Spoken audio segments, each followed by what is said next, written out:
Praise the Lord. ഒരുപാട് കാര്യങ്ങൾ പറയാൻ എൻ്റെ ഹൃദയം ഇങ്ങനെ തുടിക്കുകയാണ്. പെട്ടെന്ന് എൻ്റെ ഉള്ളിൽ വരുന്ന ആശയം ഈ നൈറ്റ് വിജിൽ എങ്ങനെ ഉണ്ടായി എന്നുള്ളത് ഒന്ന് മനസ്സിലാക്കണമെന്നുള്ളത്. നൈറ്റ് വിജിൽ എങ്ങനെ ആരംഭിച്ചു? വിജിൽ വാസ്തവത്തിൽ ആരംഭിക്കുന്നത് ആ ദുഃഖ വ്യാഴാഴ്ച ഈശോ ഗെത്സമനിയിൽ രാത്രി മുഴുവനും അതിഭയാനകമായ വേദനയിൽ രക്തം വിയർത്ത് രക്തത്തുള്ളികൾ ഒഴുകി, പിതാവേ ഈ പാനപാത്രം എന്നിൽ നിന്ന് അകറ്റണമേ എന്ന് വാവിട്ട് കരഞ്ഞു. വേദന സഹിക്കാൻ പറ്റാതെ സങ്കീർത്തനത്തിൽ എല്ലാം എഴുതിയിരിക്കുന്നു, എന്നെ ആശ്വസിപ്പിക്കാൻ ആരെങ്കിലും ഉണ്ടോ എന്ന് നോക്കി ആരെയും കണ്ടില്ല. അതുപോലത്തെ ഒരവസ്ഥയായിരുന്നു. അപ്പോൾ അപ്പോസ്തലന്മാരോട് ചോദിച്ചു, നിങ്ങൾ എൻ്റെ കൂടെ ഉണർന്നിരിക്കാമോ? Can you vigil with me? എൻ്റെ കൂടെ നിങ്ങളൊന്ന് ഉണർന്നിരിക്കാമോ? അവർക്കും സാധിച്ചില്ല. അങ്ങനെ ദൈവം ഒരു മാലാഖയെ അയച്ചു. ആ മാലാഖ ആ രാത്രിയിൽ ഈശോയെ ആശ്വസിപ്പിച്ചു. ഇതിൻ്റെ അനുഭവതരമായ ഒരു ഓർമ്മയായിട്ടാണ് വ്യാഴാഴ്ച രാത്രി മുഴുവനും ഉണർന്നിരുന്ന് ദുഃഖാനുഭവിക്കുന്ന യേശുവിനോടൊപ്പം ഉണർന്നിരിക്കുന്ന ഒരവസ്ഥ. അത് ഈശോയെ വളരെയധികം ആശ്വസിപ്പിക്കുന്ന ഒന്നാണ്. ഇന്നും അത് ഈശോയെ ആശ്വസിപ്പിക്കും. പക്ഷെ നമ്മൾ ആ വ്യാഴാഴ്ച വെള്ളിയാഴ്ചയാക്കി, കുറച്ചും കൂടി സൗകര്യപ്രദം ചിലയിടത്ത് ശനിയാഴ്ച ആക്കുന്ന. കാരണം നമുക്ക് രാത്രി മുഴുവനും ഇരുന്നാൽ പിന്നെ പിറ്റേ ദിവസം ജോലി ചെയ്യണ്ടേ, ജോലി ചെയ്യാൻ. അപ്പം അതുകൊണ്ട് ശനിയാഴ്ച ജോലിയില്ല, അതുകൊണ്ട് വ്യാഴാഴ്ച രാത്രി ഇരിക്കാം, പക്ഷെ വെള്ളിയാഴ്ച ഇരിക്കാം. പക്ഷെ അതിൻ്റെ ഒറിജിൻ വ്യാഴാഴ്ചയാണ്.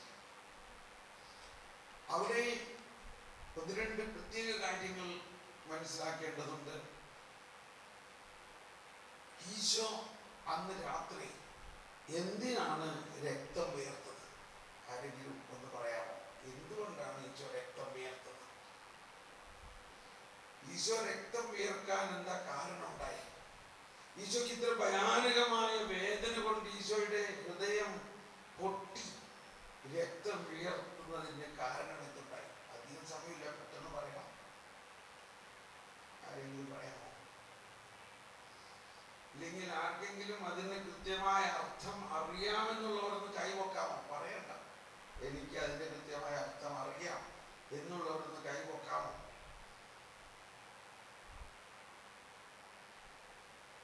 അവരുടെ സിസ്റ്റർ കൈവക്കുന്നുണ്ട്. ഇനി ആരെങ്കിലും? Thank you.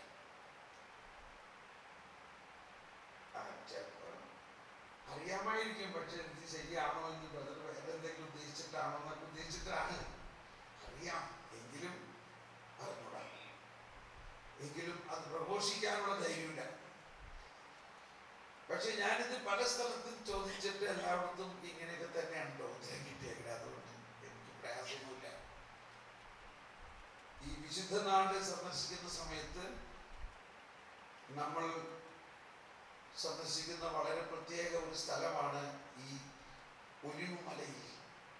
ഈശോയുടെ രക്തം വീണ, ആ രക്തത്തുള്ളികൾ വീണ ആ പാറയിൽ ചെന്ന് ഉമ്മ വയ്ക്കാൻ നമുക്ക്. ഞാൻ അങ്ങനെ പോയപ്പോൾ കുറേ സമയം ഞാൻ അവിടെ തന്നെ എന്നെ ഇരുത്തി. ഈശോ എന്നെ അങ്ങ് വിടണില്ല, നീ ഇരുത്തി. ഞാൻ ചോദിച്ചു, എന്താ? ഇത് തന്നെ ഞാൻ അന്നും പറഞ്ഞത്, എൻ്റെ കൂടെ ഒന്ന് ഇരിക്കും. പെട്ടെന്ന് എന്നോട് അവിടെ ഇരിക്കാൻ പറ്റില്ലപ്പോൾ അവിടെ ഗൈഡുമാർ വേഗം വാ വേഗം വാ എന്ന് പറഞ്ഞ് നമ്മളെ പിടിച്ചു വലിച്ചു കൊണ്ടുപോകണം. അപ്പോൾ ഈശോ പറയാണ്, നീ ഇവിടെ ഇരിക്കും.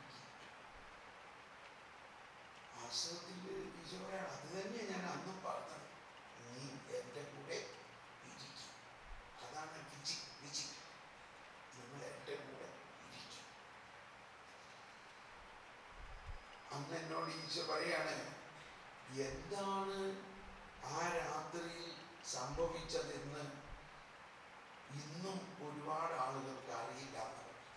ഇന്നും ഒരുപാട് ആളുകൾക്ക് അറിയില്ല.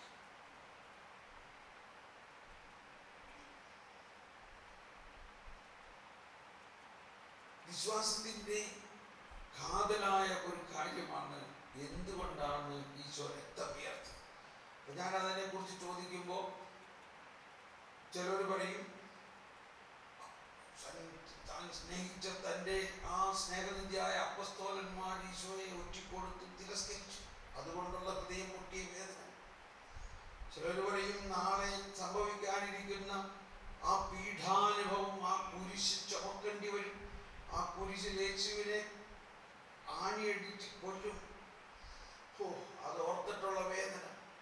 ചിലർ പറയും, മനുഷ്യരുടെ പാപങ്ങളെ കുറിച്ച് ഓർത്തിട്ടുള്ള വേദന. ഇങ്ങനെ എല്ലാം ഓർമ്മയായിട്ടാണ് പലരും പറയാം. എന്നാൽ വാസ്തവത്തിൽ എന്താണ് സംഭവിച്ചത്? നമ്മുടെ പാപങ്ങൾ ദൈവം അവന്റെ മേൽ ചുമത്തി. ഈ വിജയം ഈ രാത്രിയിൽ ആ ഒലിവുമലയിൽ, ആ ഗെത്സമനിയിൽ, അവിടെ വെച്ചാണ് ദൈവപിതാവ് മനുഷ്യവംശത്തിന്റെ മുഴുവൻ പാപം തന്റെ വത്സല്യ സ്നേഹനിധിയായ പുത്രൻ മനുഷ്യനായി അവതരിച്ച്, ഇതിനു വേണ്ടിയാണ് അവതരിച്ചത്, ആ പുത്രന്റെ മേൽ അങ്ങ് ചുമത്തി. പാപമറിയാത്തവൻ പാപമായി മാറി.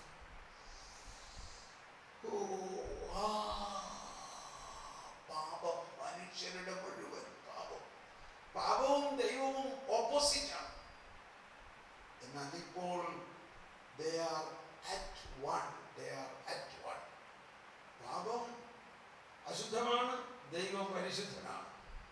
എന്നാൽ ഇപ്പോൾ പരമപരിശുദ്ധനായ ദൈവം മനുഷ്യവംശത്തിന്റെ മുഴുവൻ പാപവും ഏറ്റെടുത്തിരിക്കുക. അതാണ് നമ്മൾ കുർബാനയിലെ ഉദാശ വചനങ്ങളിൽ, പ്രത്യേകിച്ച് നിത്യ കുർബാനയിൽ ഇങ്ങനെയാണ്: On that night when he was betrayed, he willingly entered into the passion. He willingly entered. അവൻ സ്വമനസാ അത് ഏറ്റെടുത്തു. സ്വമനസാ അവൻ സ്വമനസാ ആ പാപം മുഴുവനും ഏറ്റെടുത്തതോടെ രണ്ട് കോൺട്രഡിക്റ്റിംഗ്, ദൈവവും പാപവും, although they are opposite, they become one. At one. അങ്ങനെയാണ് atonement എന്ന വാക്ക് തന്നെ ഉണ്ടാവുന്നത്. Atonement. They are now at one. They are opposite, but they are now meant to at one. അങ്ങനെയാണ് മനുഷ്യവംശത്തിന്റെ മുഴുവനും രക്ഷ കൈവന്നത്. സങ്കീർത്തനങ്ങളിലെല്ലാം ഇതിനെ കുറിച്ച് പറഞ്ഞിട്ടുണ്ട്. 1000-ലധികം വർഷങ്ങൾക്ക് മുമ്പ് പറഞ്ഞിട്ടുള്ളതാണ്. അവനെ കണ്ടവർ അമ്പരന്ന് പോയി. അവൻ വേദന കൊണ്ട് വിറച്ച്, മരണവേദന കൊണ്ട് അവൻ ചോദിച്ചു, ആരെങ്കിലും എന്നെ ഒന്ന് ആശ്വസിപ്പിക്കാറുണ്ടോ? സാധാരണഗതിയിൽ നമ്മളാണ് ഈശോയിൽ നിന്ന് ആശ്വാസം ആഗ്രഹിക്കുന്നത്.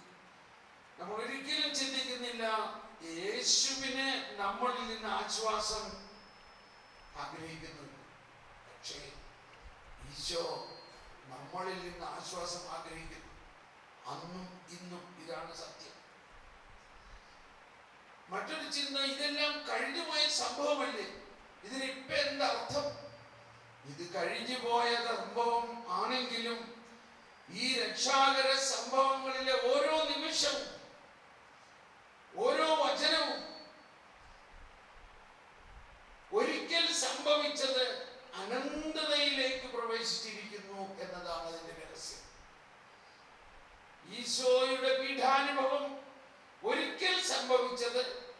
2000 വർഷത്തിന് മുമ്പ് സംഭവിച്ചു.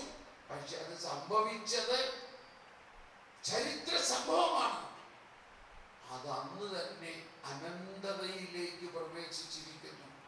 അങ്ങനെ അനന്തതയിലേക്ക് പ്രവേശിച്ച ആ സംഭവത്തിൽ ഇന്ന് രാത്രി നമ്മൾ ഒന്നാകുകയാണ്. അതാണ് നൈറ്റ് വിജിൽ.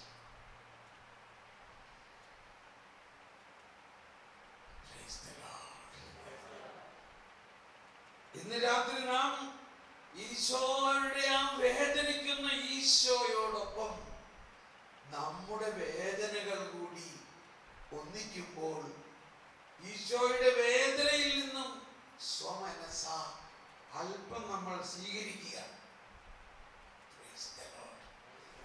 ഇതാണ് നമ്മുടെ ജീവിതത്തിലെ ദുഃഖ ദുരിതങ്ങളുടെയും വേദനകളുടെയും തിരസ്കരണങ്ങളുടെയും എല്ലാം ഒരു പ്രധാന കാര്യം. ഇപ്പൊ ഇവിടെ ആരെങ്കിലും ഒരു സഹനമില്ലാത്തവരുണ്ടോ? ഉണ്ടോ? ഉണ്ടോ? ആരെങ്കിലും ഉണ്ടെങ്കിൽ ഒന്ന് കൈപ്പൊക്കി. ഒരു സഹനമില്ലാത്തവർ?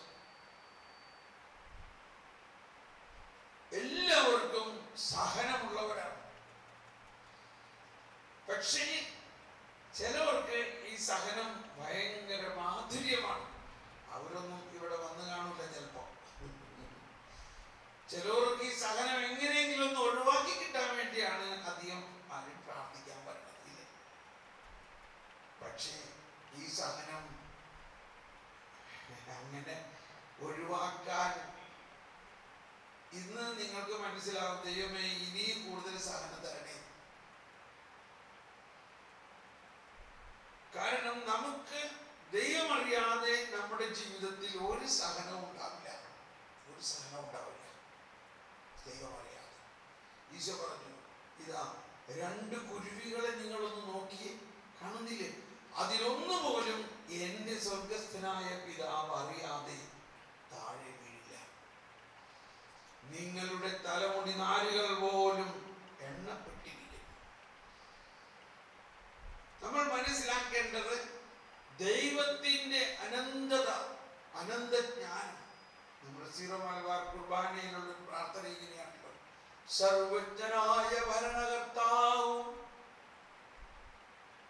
അങ്ങയുടെ ഭവനത്തിൽ വസിക്കുന്നവരുടെ വിസ്മയനീയനായ പരിപാലകൻ, സകല നന്മകളുടെയും സകല സൗഭാഗ്യങ്ങളുടെയും ഉറവിടവുമായ ദൈവമേ, അങ്ങയുടെ സ്വഭാവത്തിനൊത്ത വിധം ഞങ്ങളുടെ മേൽ കരുണയായിരിക്കട്ടെ. അങ്ങയുടെ സ്വഭാവം എന്താ? അങ്ങയുടെ സ്വഭാവം എന്താണെന്ന് ഞാൻ സഹിക്കുക.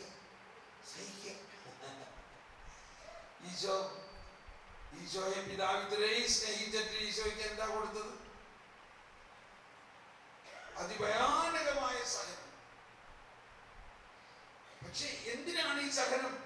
ഈ സഹനത്തിലൂടെയാണ് മനുഷ്യ വംശത്തിന്റെ മുഴുവൻ പാപങ്ങൾ ഏറ്റെടുക്കപ്പെടുന്നതും മനുഷ്യവംശത്തിലേക്ക് കൃപ ഒഴുകുന്നതും. കാറ്റഗിസത്തിൽ 1854 അതായത് പാപം അതിൻ്റെ ഏറ്റവും ശക്തമായ 1850 ക്രിസ്തുവിന്റെ പീഠാനുഭവത്തിൽ അവിടുത്തെ കാരുണ്യം പാപത്തെ കീഴടക്കാൻ തുടങ്ങിയപ്പോഴാണ് പാപം അതിൻ്റെ അക്രമഭാവം, അതിൻ്റെ വൈവിധ്യവും ഏറ്റവും വ്യക്തമായി വെളിപ്പെടുത്തിയത്.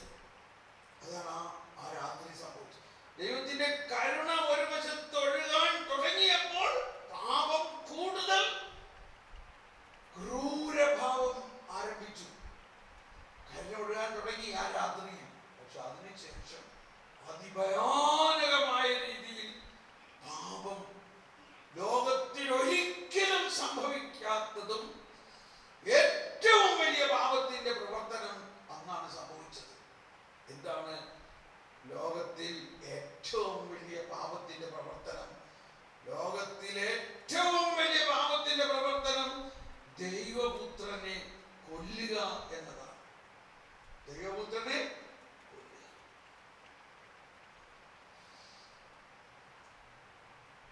പാപം അതിന്റെ അക്രമഭാവം, അതിന്റെ വൈവിധ്യം ഏറ്റവും വ്യക്തമായി വെളിപ്പെടുത്തിയത് എന്തെല്ലാമാണ്? വിശ്വാസമില്ലായ്മ, ഹിംസാത്മകമായ വിദ്വേഷം, നേതാക്കന്മാരും ജനവും നടത്തിയ തള്ളിപ്പറച്ചിലും പരിഹാസവും, പീലാത്തോസിന്റെ ഭീരുത്വം, പട്ടാളക്കാരുടെ ക്രൂരത, യേശുവിനെ സഹിച്ച യൂദാസിന്റെ കയ്പ് നിറഞ്ഞ ഒറ്റിക്കൊടുക്കൽ, പത്രോസിന്റെ തള്ളിപ്പറയൽ, ശിഷ്യന്മാരുടെ പ്രയാണം എന്നിവ ഇനിയാണ് പറയാൻ പോകുന്നത്. ശ്രദ്ധിക്കണം. അങ്ങനെ പാപം അതിന്റെ അത്യുഗ്രഭാവം കാണിച്ച് യേശു കർത്താവിനെ കൊല്ലുന്ന അതിഭയാനകമായ ആ അവസ്ഥയിൽ ഈ അന്ധകാരത്തിന്റെയും ലോകത്തിന്റെ അധിപതിയുടെയും ആ മണിക്കൂറിൽ തന്നെ ക്രിസ്തുവിന്റെ ബലി, അതിനെ ക്രിസ്തു എന്താക്കി മാറ്റി? തന്റെ ബലിയാക്കി മാറ്റി. ക്രിസ്തു എന്താക്കി മാറ്റിയത്? തന്റെ ബലിയാക്കി മാറ്റുകയും നിഗൂഢമായി നമ്മുടെ പാപപൊറുതിയുടെ നിലയ്ക്കാത്ത പ്രവാഹത്തിന്റെ സ്രോതസ്സായി തീർന്നു. ആ ബലി മനുഷ്യവംശത്തിന്റെ മുഴുവനും പാപപൊറുതിക്കായിട്ടുള്ള കരുണയുടെയും കൃപയുടെയും സ്രോതസ്സായി ആ ഹൃദയത്തിൽ നിന്ന് ഒഴുകി. ഇത് അവരാരും കാണുന്നില്ല. അവർ കാണുന്നത് ഇവരെ കൊല്ലടാ കൊല്ലടാ കൊല്ലും. ആ സമയത്ത് ഈശോ എന്താ പറഞ്ഞത്? പിതാവേ, ഓ ക്ഷമിക്കണമേ.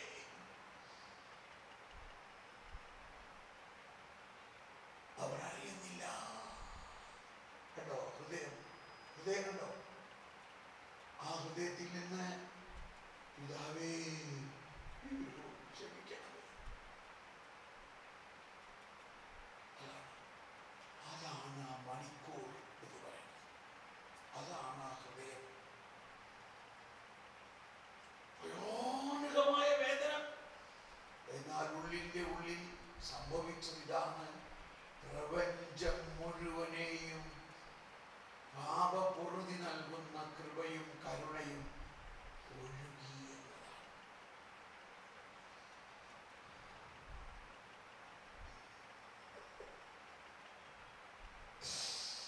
ഈശോയുടെ അതിദാരുണമായ പീഡാസഹനത്തെ ഞങ്ങളുടെ മേലും ലോകം മുഴുവന്റെ മേലും കരുണയായിരിക്കണേ. ഇത് പറയുമ്പോഴൊക്കെ നമ്മൾ ഓരോരുത്തരിലും ഈ അനുഭവം ഉണ്ടാവുകയാണ്. കാരണം നമ്മൾ ഓരോരുത്തരും ജ്ഞാനസ്നാനത്തിലൂടെ മറ്റൊരു ക്രിസ്തുവാണ്.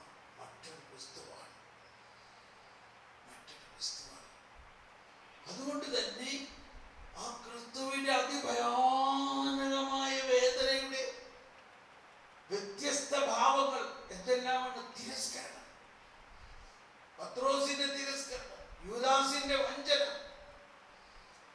പട്ടാളക്കാർ ചാട്ടവാർ അടിക്കുന്നു. ഇതുപോലെ എല്ലാം നമ്മളിലും ചെറുതായിട്ടെങ്കിലും ഉണ്ടാവും. ഇതെല്ലാം നമ്മളിൽ ഉണ്ട്, ഇപ്പോൾ തന്നെ ഉണ്ട്. പക്ഷെ നമ്മൾക്ക് അറിയില്ല. ഇപ്പൊ ഭർത്താവ് മദ്യപിച്ചു വന്ന് ഭാര്യ അടിച്ചു കൊടുത്തു. പക്ഷെ നമ്മളോട് നിങ്ങൾ എന്തിനെ അടിക്കണേ? ഞാൻ നിങ്ങളുടെ ഭാര്യയല്ലേ? ശരിയാ. ഉടനെ വിളിച്ച് പോലീസിൽ പറയാം, വീട്ടുകാരോട് പറയാം, അവരെ പിടിച്ച് എന്ത്. പക്ഷേ ഇത് വിശ്വാസത്തിന്റെ കണ്ണിലൂടെ കാണുകയാണെങ്കിൽ കർത്താവേ, നീ യെശയ്യായിൽ പറഞ്ഞ പോലെ അടിച്ചവർക്ക് പുറവും താടി വീശ മരിച്ചവർക്ക് കവിളുകളും അവൻ കാണിച്ചു കൊടുത്തു. നിന്ദനത്തിൽ നിന്നും തുപ്പലിൽ നിന്നും അവൻ മുഖം തിരിച്ചില്ല.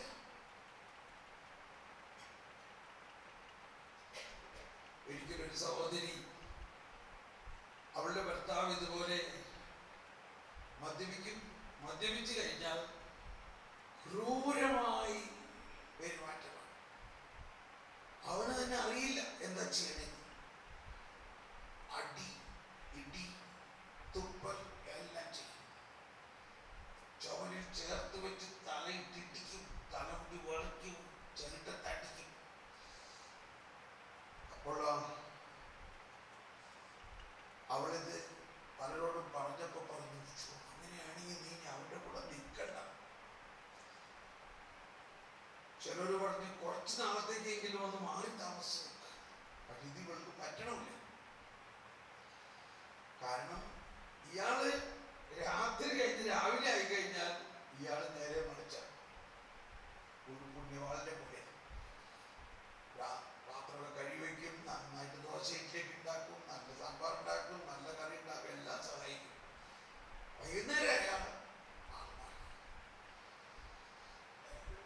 അങ്ങനെ ഇരിക്കെ അവളൊരിക്കൽ ആരെടുക്കുന്നു തോമസ് പോൾ ബ്രദറിന്റെ നമ്പർ കിട്ടി. ഇയാളോടൊന്ന് വിളിച്ച് ചോദിച്ചാലോ അല്ല. അങ്ങനെ എന്നോട് ഇത് പറഞ്ഞപ്പോ ഞാൻ പറഞ്ഞു, പ്രൈസ് ദി ലോർഡ്. അങ്ങനെ പറഞ്ഞപ്പോ ഉടനെ എന്റെ വായന്നിങ്ങനെ വന്ന്, അടിച്ചവർക്ക് പുറവും താടി വീശ വലിച്ചവർക്ക് കവിളുകളും അവൻ കാണിച്ചു കൊടുത്തു. അതെന്താ? അതാണ് യെശയ്യാ 50:6-7 വചനങ്ങൾ. അതൊന്നെടുത്ത് വായിച്ചെത്തി. വായിച്ചപ്പോൾ പറഞ്ഞു, ഇത് എന്നെ കുറിച്ചാണല്ലോ എഴുതിയേക്കണം.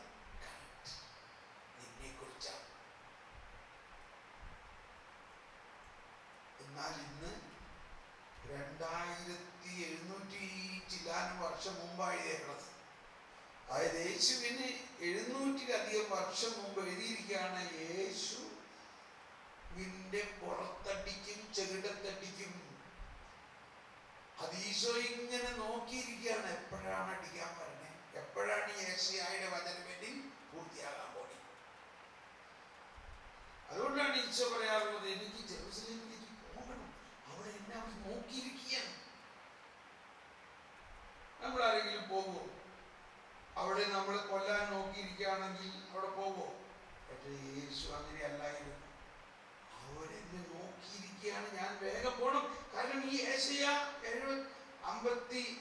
50-ലും 53-ലെല്ലാം പറഞ്ഞിരിക്കുന്നത് പൂർത്തിയാകണം.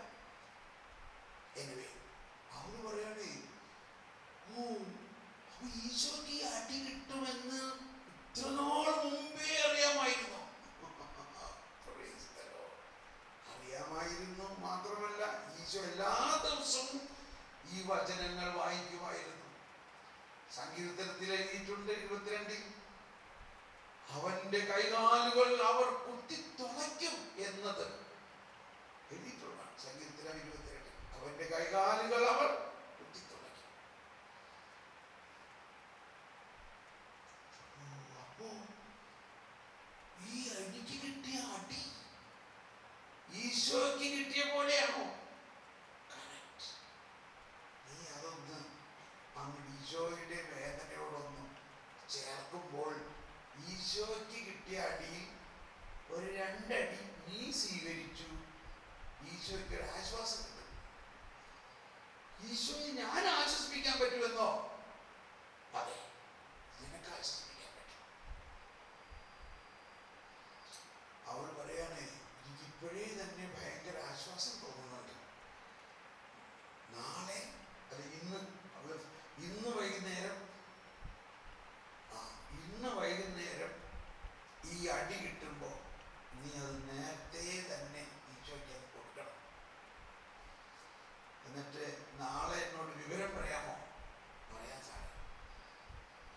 പിറ്റേ ദിവസം ഇയാൾ ഓഫീസിൽ പോയപ്പോ അവൾ ഉടനെ എന്നെ വിളിച്ചിട്ട് പറഞ്ഞു, എന്റെ ബ്രദറേ, ഇന്നലെ ഭയങ്കരമായിട്ട് സംഭവിച്ചു.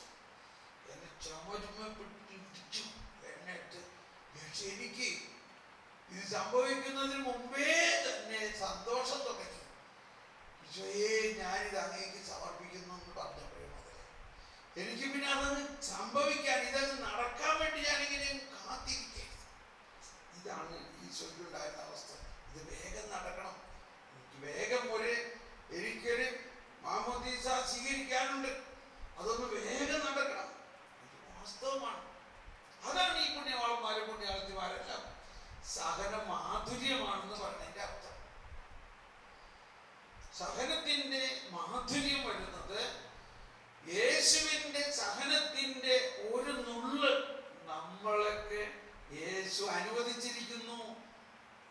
യേശുവിന് നമ്മളുമായിട്ടുള്ള ബന്ധം കൊണ്ട്, ഉടമ്പടി ബന്ധം, മണവാളനും മണവാട്ടിയുമാണ്.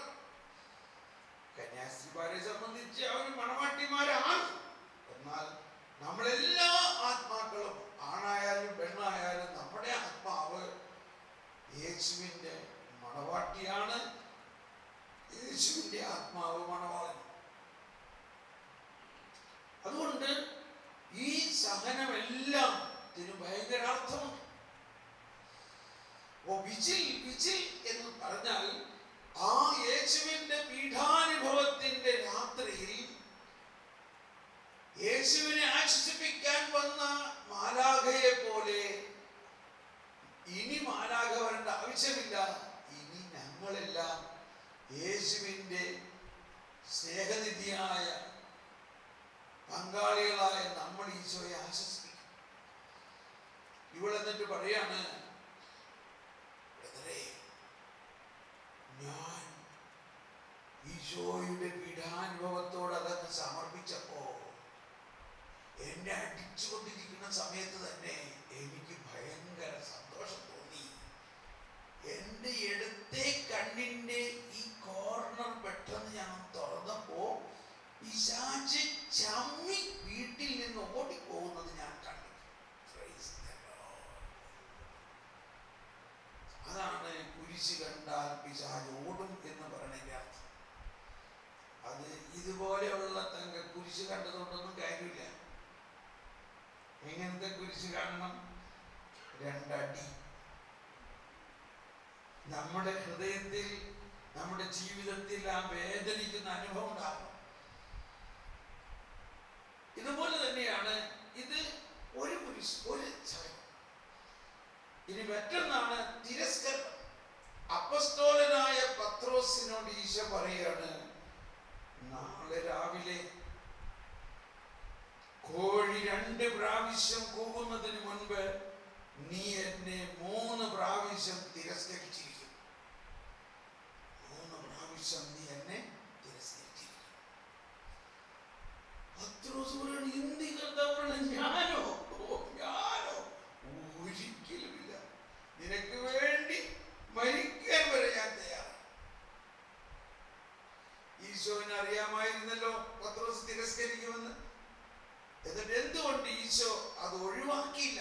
ഈശോനത് ഒഴിവാക്കാമായിരുന്നു, പക്ഷെ ഒഴിവാക്കിയില്ല. കാരണം ഇതും സങ്കീർത്തനം 55 എഴുതപ്പെട്ടിട്ടുള്ളതാണ്. സങ്കീർത്തനം 55 എഴുതിയിരിക്കുന്നത് ഇതാണ്. ഇത് ഞാൻ പറയുമ്പോ ഒരു കന്യാസ്ത്രീ അമ്മയെ ഓർക്കുകയാണ്. ഒരു പ്രൊവിൻഷ്യലായിരുന്നു, 2 പ്രാവശ്യം പ്രൊവിൻഷ്യലായിരുന്ന അമ്മ രണ്ടാമത്തെ പ്രാവശ്യം പ്രൊവിൻഷ്യൽ ആകാൻ കാരണം വേറെ ആരും ഇല്ലാന്ന് തൊട്ടാണ്.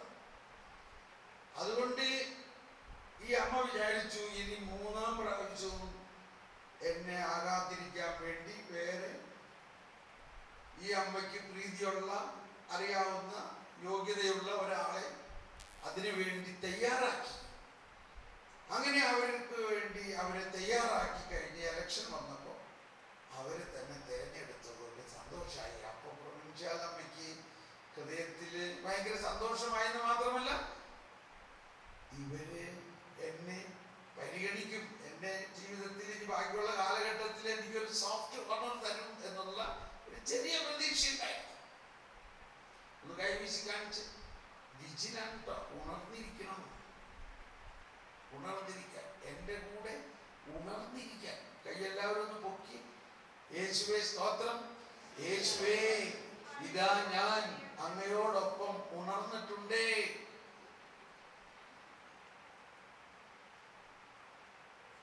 എന്തിനു പറയുന്നു?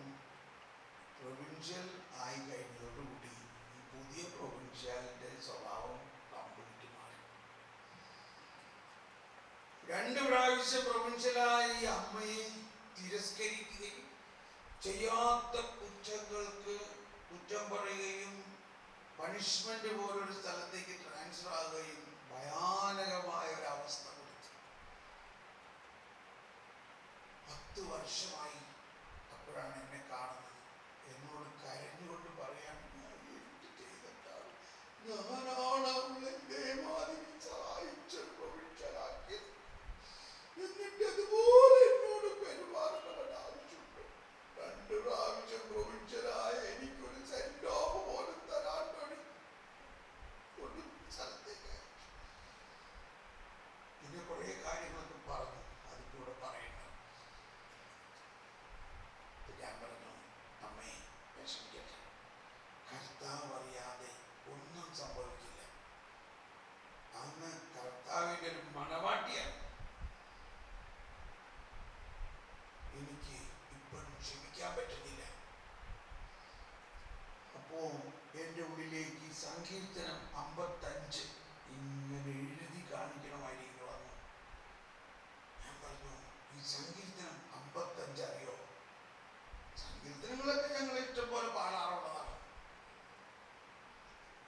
എന്നെ നിന്ദിക്കുന്നത് ആയിരുന്നെങ്കിൽ എനിക്ക് സഹിക്കാമായിരുന്നു. എതിരാളിയല്ല എന്നോട് ധിക്കാരപൂർവം പെരുമാറുന്നത് ആയിരുന്നെങ്കിൽ എനിക്ക് അകന്നിരിക്കാമായിരുന്നു. എന്നാൽ എൻ്റെ സഹചരനും ഉറ്റ ചങ്ങാതിയും ആയ നീ തന്നെയാണിത് ചെയ്തത്. നമ്മൾ ഉള്ളു തുറന്ന് സംസാരിക്കുമായിരുന്നു.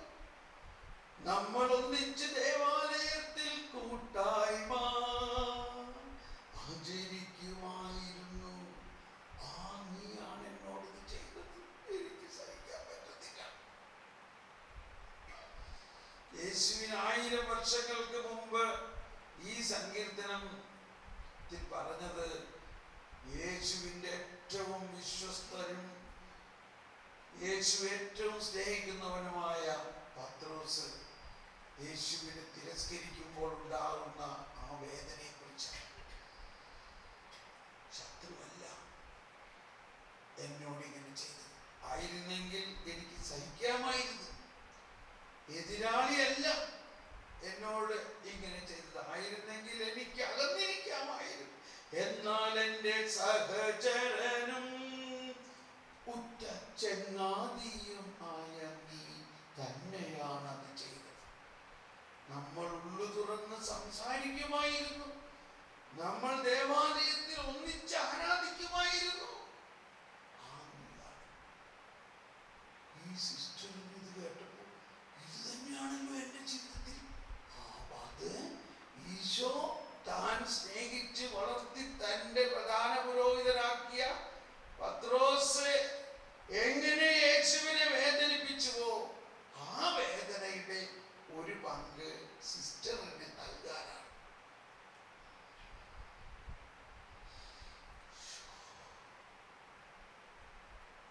എത്ര വൈകി ദൈവമേ നിന്നെ അറിയുവാൻ. സിസ്റ്ററിന്റെ ഈ വേദന, അതിൻ്റെ എല്ലാ ഭയാനകതയും യേശുവിൻ്റെ വേദനയുമായിട്ട് സിങ്കായി. എനിക്കറിയില്ല വാക്കിൻ്റെ അർത്ഥം നിങ്ങൾക്ക് മനസ്സിലാവും ഇല്ലേ? സിങ്കായി. കമ്പ്യൂട്ടറുകാർക്കൊക്കെ പെട്ടെന്ന് മനസ്സിലാവും. അതങ്ങ് സിങ്കായി. ഞാൻ മലയാളത്തിൽ വേറെ എന്തോ വാക്ക് പറയാം, അതങ്ങ് ലയിച്ചു, അതങ്ങ് അലിഞ്ഞു. എന്നോട് ക്ഷമിക്കണോട്ടോ. എന്നിട്ട് എന്ത് പറ്റിയെന്നറിയാമോ? ഈ സിസ്റ്റർ പെട്ടെന്ന് അങ്ങ് ചിരിക്കാൻ തുടങ്ങി. ഒന്ന് ആലോചിച്ചോ, ഒന്ന് കൈവീശി കാണിച്ച്. ഇത്രയും സമയം വേദനിച്ച് കരഞ്ഞിരുന്ന ഒരാൾ പെട്ടെന്ന് ചിരിക്കുമ്പോൾ നമുക്ക് എന്താ തോന്നുന്നത്? അല്ലെങ്കിൽ തന്നെ കരിസ്മാറ്റിക്കാരെ കുറച്ച് ആടി പ്രശ്നമുള്ളതാണ്. ചിരിയൊക്കെ ചിരി എന്തെങ്കിലുമൊക്കെ സംഭവിക്കുന്നു. ശരിക്കും ഇതൊന്ന് ചിരിക്കാൻ തുടങ്ങി. ഞാനാലോചിച്ച് ദൈവമേ വളരെ പറ്റിയോ. അപ്പൊ അവര് ഇച്ചിരി പഴയ കന്യാസ്ത്രീയാണ്. ഈ ഫ്രോക്ക് ഇടുന്ന കന്യാസ്ത്രീ എന്ന് പറഞ്ഞാൽ സ്കൂളിലെ പിള്ളേരുടെ ഭാര്യ ഈ മുട്ട് വരെയുള്ള ഹാബിറ്റാണ്. 2 കൈയിലും വടിയിട്ടായിരുന്നു. ആ വടിയൊക്കെ അങ്ങ് വലിച്ചെറിഞ്ഞ് കളഞ്ഞിട്ട് ഈ സിസ്റ്റർ അങ്ങ് ഡാൻസ് ചെയ്യാൻ തുടങ്ങി. കൊച്ചു പിള്ളേരുടെ ഭാര്യ സന്തോഷത്തില് പറയണു, എൻ്റെ ഉള്ളിൽ നിന്ന് അത് കംപ്ലീറ്റ് പോയി. എന്താണ് എനിക്ക് സംഭവിച്ചത്? എന്ത് സംഭവിച്ചു? യേശുവിനെ ആശ്വസിപ്പിച്ചപ്പോൾ യേശുവിൻ്റെ ആശ്വാസം നമ്മളിലേക്ക് വന്നു. പെട്ടെന്ന് ഒന്ന് എഴുന്നേറ്റ് നിന്നേ എല്ലാവരും. ഇപ്പൊ തന്നെ നമ്മുടെ ജീവിതത്തിലെ നമ്മളെല്ലാവർക്കും ഒരു വേദനയുണ്ട്. എല്ലാവർക്കും ഉണ്ട് എന്തെങ്കിലും തരത്തിലുള്ള ഒരു വേദന. ആ വേദന ഈശോയുടെ ഈ വേദനയോടൊന്ന് സമർപ്പിച്ചുകൊണ്ട് കൈകൾ വിരിച്ചു പിടിച്ചുകൊണ്ട്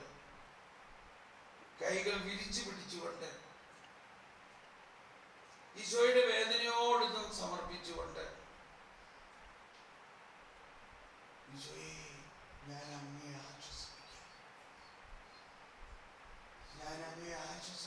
ഈശോയെ എൻ്റെ ഈ വേദന അവൻ ഒറ്റിക്കൊടുക്കപ്പെട്ട രാത്രിയിൽ അവൻ സ്വമനസ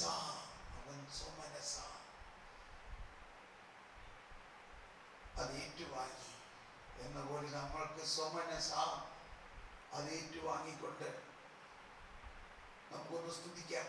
സ്തുതിക്കുമ്പോൾ ഈശോയെ ആശ്വസിപ്പിക്കുകയാണ് നമ്മൾ എന്നുള്ള ബോധ്യത്തിൽ സ്വതന്ത്രമായിട്ട് സ്തുതിക്കുന്നതോടൊപ്പം ആ വേദന നമ്മളുടെ ഉള്ളിൽ ഇപ്പൊ പൊങ്ങി വരുന്നു, കരയുന്നു എങ്കിൽ കരഞ്ഞോളൂ. ഇപ്പോൾ ആ കരച്ചിലോട് കൂടി അത് അവസാനിക്കും.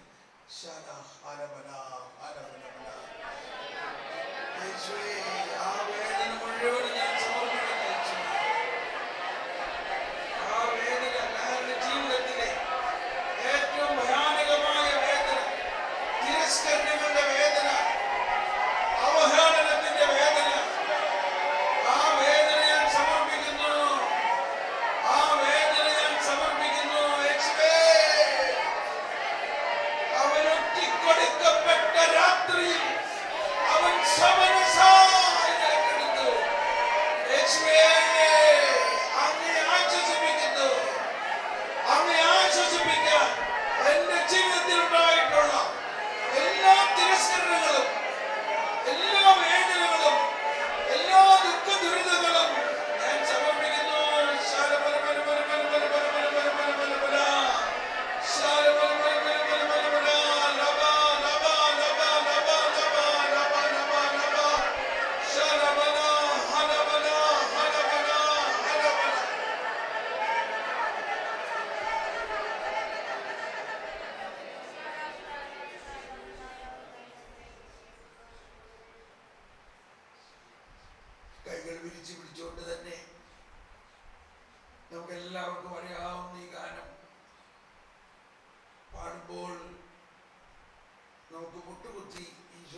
the Lord.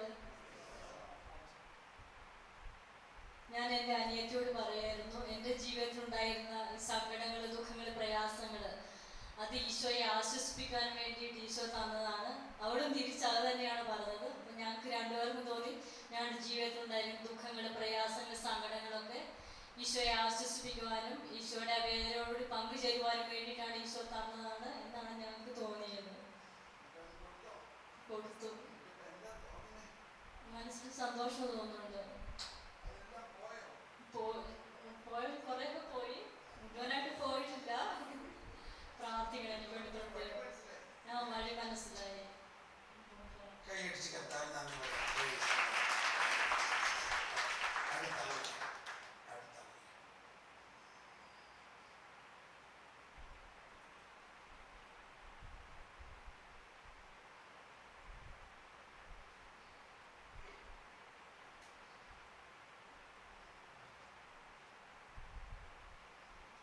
Praise the Lord. ഞാൻ 2 ദിവസമായിട്ട് തോമസ് ബ്രദറിന്റെ ധ്യാനം കൂടിക്കൊണ്ടിരിക്കുകയായിരുന്നു. എനിക്കൊരു 10-15 കൊല്ലം മുമ്പേ ഞാൻ ബ്രദറിന്റെ 10 കാസറ്റ് കേട്ട് മനസ്സ് ഭയങ്കര ശക്തിപ്പെടുത്തിയ ഒരു വ്യക്തിയാണ്. കുറേ നാളായിട്ട് പിന്നെ പ്രാർത്ഥന ജീവിതമൊന്നും അത്ര ഇതാവാത്തതുകൊണ്ട് എൻ്റെ കുടുംബത്തിൽ എൻ്റെ മൂത്ത ഹസ്ബൻഡിൻ്റെ ചേച്ചിയുടെ ഭർത്താവ് തളർന്ന് കിടക്കുകയാണ്. ഒരു 3-4 കൊല്ലമായി തളർന്ന് അവർക്ക് നോക്കാൻ പറ്റാൻ ഭയങ്കര കഷ്ടമായി. നാത്തൂൻ കഴിഞ്ഞ ആഴ്ച വീട്ടിൽ വന്ന് ഭയങ്കര സങ്കടം പറയുണ്ടായി, എനിക്കിങ്ങനെ വന്നല്ലോ എൻ്റെ ജീവിതം എന്ന്. പുള്ളിക്കാരിക്ക് അപ്പം ഞങ്ങൾ എൻ്റെ ഹസ്ബൻഡാണ് അവിടെ നിൽക്കുന്നത്. പുള്ളിക്കാരന് മാസ്റ്റർ ചേട്ടൻ എവിടെയെങ്കിലും കൊണ്ടുപോയി ധ്യാനിപ്പിക്കണം, അങ്ങനെ പല ചിന്തകൾ ഞങ്ങളുടെ മനസ്സിൽ വന്നിട്ടുണ്ടായി. പിന്നെ പുള്ളിക്കാരത്തിൻ്റെ മകൾക്ക് കല്യാണം കഴിഞ്ഞ് 11 കൊല്ലമായി, കൊച്ചുങ്ങളൊന്നും ഉണ്ടായിട്ടില്ല. അവരും പറയുന്നത് കൊച്ചുങ്ങളൊന്നും ഉണ്ടാവില്ല എന്നാണ് പല ധ്യാനഗുരുക്കളും പറയുന്നത്. അതുകൊണ്ട് അവർക്കൊരു നിരാശയായിട്ടാണ്. എൻ്റെ മനസ്സിൽ ദൈവമേ എന്തിനാ ഇങ്ങനെയൊക്കെ ഓരോരുത്തർക്ക് കൊടുക്കുന്നത് ദൈവമേ, ഇതിന് ഒരു ഉത്തരം ദൈവം അവർക്ക് കൊടുക്കുക ദൈവമേ. മാസ്റ്റർ ചേട്ടന് സൗഖ്യം കൊടുക്കുക, എഴുന്നേറ്റ് നടക്കാൻ പറ്റട്ടെ എന്ന് പലപ്പോഴും ഞാൻ പ്രാർത്ഥിക്കാനായിട്ട് ആഗ്രഹിക്കുന്നു. പക്ഷെ ഇന്ന് ഇവിടെ വന്ന് ഈ ബ്രദറിൻ്റെ ഈ കാര്യങ്ങളെല്ലാം കേട്ടപ്പോൾ എൻ്റെ മനസ്സിൽ വളരെ സന്തോഷം തോന്നാണ്. ദുഃഖം ഉണ്ടായിക്കോട്ടെ, ദൈവത്തെ അറിയാനാണ് എന്നുള്ള ഒരു ബോധ്യം കിട്ടി. കൊച്ചുകളിലെങ്കിലും കുഴപ്പമില്ല, ദൈവത്തെ അറിയുമല്ലോ, ദൈവത്തിൻ്റെ സഹനത്തിൽ അവർ പങ്കുചേരുന്നുണ്ടല്ലോ എന്നുള്ള ഒരു ബോധ്യം എനിക്ക് വളരെ ആശ്വാസം നൽകിയിട്ടുണ്ട്.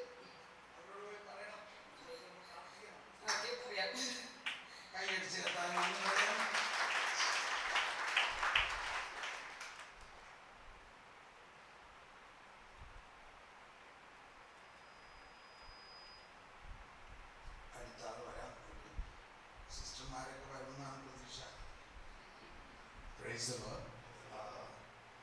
I can't talk in Malayalam, so I'll just say English. English. I am 32 now, and I'm from a very God-fearing family, brother. For last 6 to 7 months, I've gone to a lot of problems personally. I have my parents, I have 2 siblings, ours is a joint family. But even in the family, it was like I was left alone, and I had kind of sorrow and pain, abandoned, yet, that's the word. So it was not the problem, it was not the fault from my parents' side or my siblings, but it was something that I was going through very badly. And a few months back, when I was just praying, God, give me a miracle. And something said, when you were a child, you had attended a retreat in RRC, which was about Holy Spirit by Brother Thomas Paul. And I started searching, is there any retreat that is happening by Brother Thomas Paul in and around Bangalore? I could not find anything. I went through YouTube and I did listen to your videos, and it said I was not satisfied. But today when you were preaching, one voice told me, this is the consoling thing that I wanted to tell you. This is the message I wanted to give you by Brother Thomas Paul. It was two messages basically. One was that I am supposed to be with God. Spend time with me to make to increase your faith and to be strong in yourself. So though you had everything in your life, for this last 6 months it was like there was nothing in life. That was to come closer to God. It said that God himself had hardened the heart of the Pharaoh so that people of Israel can know about their God. That is the experience that God has given me, and He's given me new hope and faith. And with this, I was really surprised. I didn't know that brother will come here. Very first time I saw him, I was very much surprised. And that's an assurance that God is with me, and God is holding on to me, and He has more to do in my life. Thank you, brother. So this abandonment is the sharing of the abandonment Jesus himself has gone through. Correct? Praise the Lord. That's it. Yes.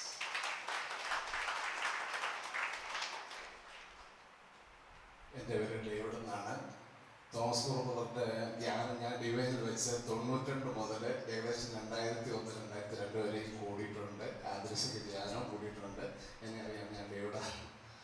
എനിക്ക് കഴിഞ്ഞ ഓശാന ഞായറാഴ്ച തൊട്ട് ഉയർപ്പ് ഞായറാഴ്ച വരെ ഉണ്ടായ ഒരു സംഭവമാണ് ഇപ്പോൾ സഹനത്തിൻ്റെ മൂല്യം എന്താണ് എന്നുള്ളത്, കുരിശിലൂടെ ലഭിച്ച കൃപ എന്താണെന്നുള്ളത് ഇപ്പോൾ ഈ പ്രസംഗത്തിലൂടെ എനിക്ക് കിട്ടിയത് ഞാൻ കൊണ്ട് വെളിപ്പെടുത്തുകയാണ്. എനിക്ക് പല്ലിന് വേദന ഭയങ്കരമായിട്ടുണ്ടായി. ഓശാന ഞായറാഴ്ച ഒരാഴ്ച കൊണ്ട് പല്ലെടുക്കാൻ സാധിച്ചില്ല. കാരണം എനിക്ക് ഹാർട്ടിന് ഇത് വാൽവിന് തകരാറുള്ളതുകൊണ്ട് ഉയർപ്പ് ഞായറാഴ്ച കഴിഞ്ഞ് തിങ്കളാഴ്ചയാണ് പല്ലെടുത്തത്. അതുവരെയും വേദന സഹിച്ച് ആ വേദന കിട്ടിയതെല്ലാം ഞാൻ കുരിശിലേക്ക് ചേർത്തുകൊണ്ട് കുരിശിൽ നിന്ന് കിട്ടുന്ന ആ വേദനയുടെ കൃപ ഞാൻ ആസ്വദിച്ച് അനുഭവിച്ചറിഞ്ഞത് ആ ഒരാഴ്ച കാലഘട്ടമാണ്. ഇപ്പോൾ ഈ ടോക്കിലൂടെ എനിക്ക് കിട്ടിയത് യേശുവിൻ്റെ കുരിശിലെ സഹനത്തിൻ്റെ മൂല്യം എന്താണ് എന്നുള്ളത് അത് പരിപൂർണമായിട്ട് വ്യക്തമായിട്ട് ഈ ധ്യാനത്തിലൂടെ എനിക്ക് മനസ്സിലാക്കാനായിട്ട് സാധിച്ചു. Praise the Lord. ഹല്ലേലൂയ.